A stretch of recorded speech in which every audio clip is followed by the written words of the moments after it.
kasih atas ilmunya. Ingin bertanya, Ustaz, kita sering dengar bahwa pria cenderung menggunakan logika dan wanita menggunakan perasaan, sehingga sering pria tidak memahami mengapa seorang wanita itu terkadang baper. Lalu bagaimana agar ketika istri sedang emosional, gak makin baper ketika nggak dapat respon yang diinginkan dari suami? Itu, Ustaz. Baik, sebenarnya saya lebih memilih diksi bahwa cara berpikirnya itu berbeda ya antara laki-laki dan perempuan. Toh banyak juga laki-laki yang baperan zaman sekarang, gitu ya. Jadi menurut saya bukan soal mana yang lebih dominan perasaan dan logika, tapi menurut saya adalah memang cara berpikir yang berbeda. Saya sering menggambarkan ya laki-laki itu cara berpikirnya kayak obat nyamuk muter ke dalam. Kalau perempuan itu kayak obat nyamuk muter keluar. Jadi kalau laki-laki itu berpikirnya adalah ini masalah, maka sederhanakan masalahnya, segera rumuskan solusinya. Nah, itu yang jadi fokusnya laki-laki. Jadi fokus ya, rumuskan masalahnya, sederhanakan, segera temukan solusinya. Itu di dunia laki-laki cara berpikirnya seperti itu. Kemudian di dunia perempuan tidak, dia ingin melihat secara holistik sehingga kemudian dia berpikirnya seperti obat nyamuk muter keluar, ya, melihat secara lebih jauh. Melihat secara lebih utuh gitu ya, dari sudut pandang, menautkannya atau menghubungkannya dengan peristiwa-peristiwa yang lain dan lain sebagainya. Itu sifat berpikirnya perempuan. Nah, kalau rapat kan biasanya akan nyambungnya begini. Laki-lakinya bilang, ayo ya, tolong ya jangan melebar kemana-mana dulu ya, kita fokus dulu pada isu yang ini, jangan diperlebar dulu kemana-mana, karena kita ingin segera bisa sederhanakan masalahnya, rumuskan solusinya, oke? Nah, itu suara bapak-bapak.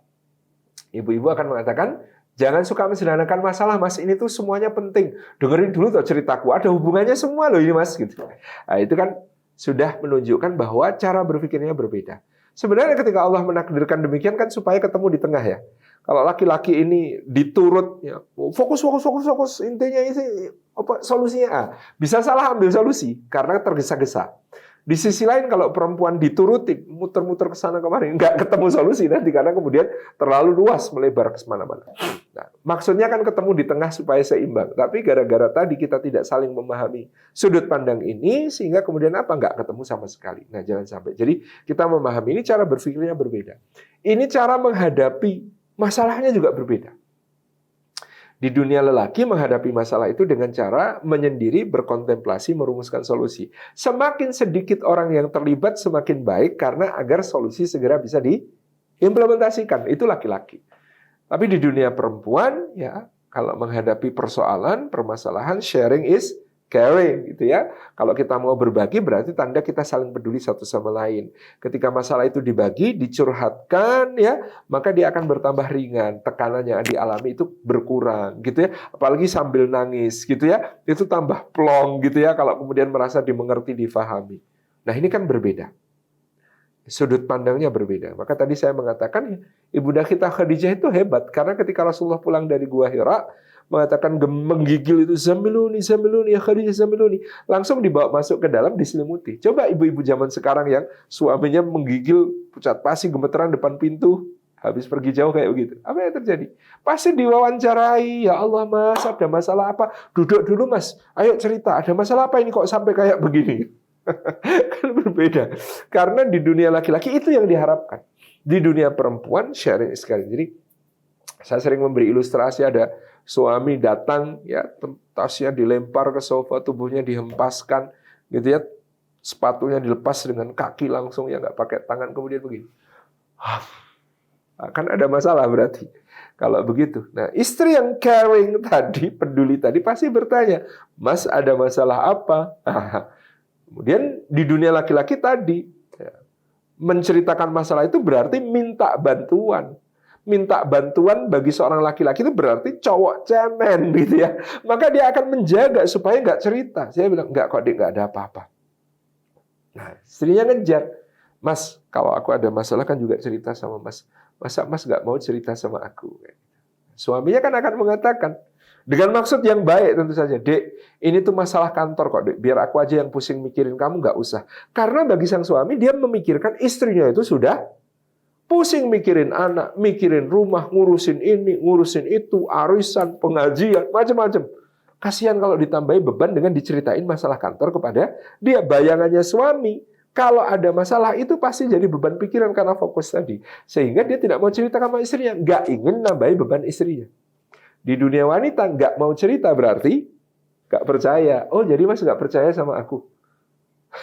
Jadi ini sama-sama maksud baik. Istrinya pengen membantu meringankan beban suami. Suami nggak pengen nambahin beban istri. Ya, maka suami tidak mau cerita dengan maksud baik. Istri bertanya, kenapa nggak cerita? Berarti nggak percaya. Dalam pandangan istri, dalam perspektif istri, dia kira semua masalah pasti dicurhatkan. Lalu dia akan bertanya, kalau nggak curhat sama aku, terus sama siapa biasanya curhatnya suamiku ini? Jadi kecurigaan, jadi masalah lagi, tambahan lagi, seperti itu. Jadi tanpa ilmu itu kita memang akan memperumit masalah. Jadi kalau kita punya ilmunya, kita bilang, kenapa suami nggak mau cerita? Oh ini. Sebenarnya suami akan cerita, tapi tipe ceritanya suami itu nanti kalau sudah masalahnya diselesaikan. Dek kemarin sebenarnya ada masalah loh Dek di kantor. Oh iya Mas, gimana Mas ceritanya? Udah Dek tenang, udah Mas bereskan. Nah itu tipe ceritanya suami itu kayak begitu. Sementara tipe ceritanya istri ya spontan ketika dia menghadapi tekanan berat, ketika dia menghadapi masalah dia akan cerita. Masalahnya kadang-kadang suami merasa ya yang penting solusinya bukan ceritanya. Ya, enggak.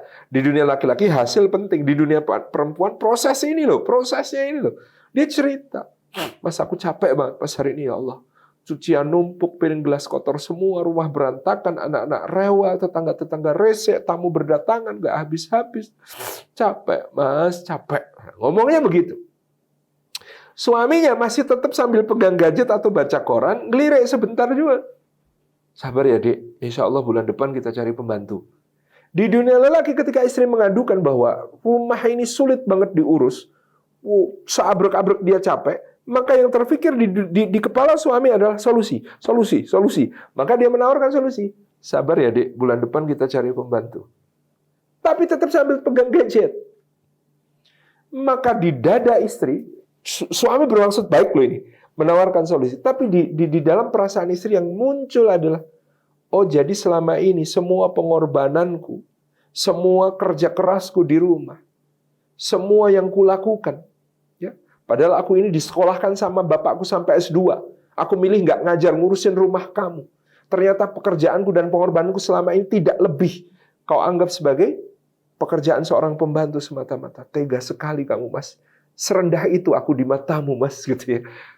Itu bisa jadi pertengkaran luar biasa hanya karena suami tadi fokus pada solusi.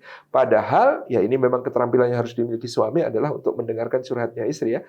Begitu istri kemudian ada tanda-tanda agak-agak berat gitu ya. Ada beban, susah, mukanya suntuk. Suami harus tanggap, letakkan semua hal.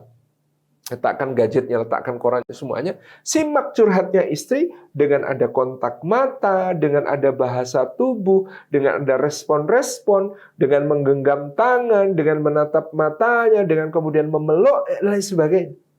Dengan begitu seorang istri yang kelelahan ini mendapatkan seakan-akan suami yang begitu mengerti, suami yang kemudian sangat-sangat mengapresiasi kerjaannya dia yang bertumpuk-tumpuk itu. Dia akan merasa sangat dikuatkan. Dan dia bilang, Mas aku udah nggak capek kok, aku tak cuci piring dulu ya. Luar biasa. Padahal tadi dia bilang dia nggak kuat lagi. Tapi begitu curhatnya didengarkan, disimak dengan baik, ada kontak mata, ada perhatian, ada bahasa tubuh yang bagus dari suaminya untuk memperhatikan dia. Ini istri ini powernya timbul lagi gitu ya. Aku mau cuci piring, biar aku bantu ya Dik. Nggak usah. Biar aku aja Mas, makasih tadi udah dengerin curhat. Luar biasa. Gitu ya. Jadi hal seperti ini yang kita perlu fahami satu sama lain. Jadi wanita punya kekuatannya asal kemudian dia didengarkan curhatnya, didengarkan sharingnya, didengarkan sampai tuntas, jangan dipotong. Ya, jangan sok tahu dengan tahu endingnya gitu ya ketika dia cerita.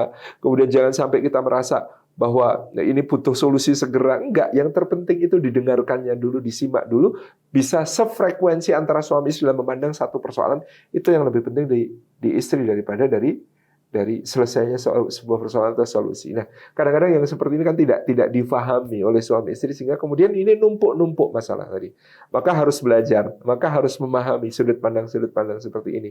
Ada di buku Bahagia Merayakan Cinta, versi lebih ringkasnya ada di buku Ketika Aku dan Kamu Menjadi Kita. Mudah-mudahan bisa dipelajari nanti insyaallah.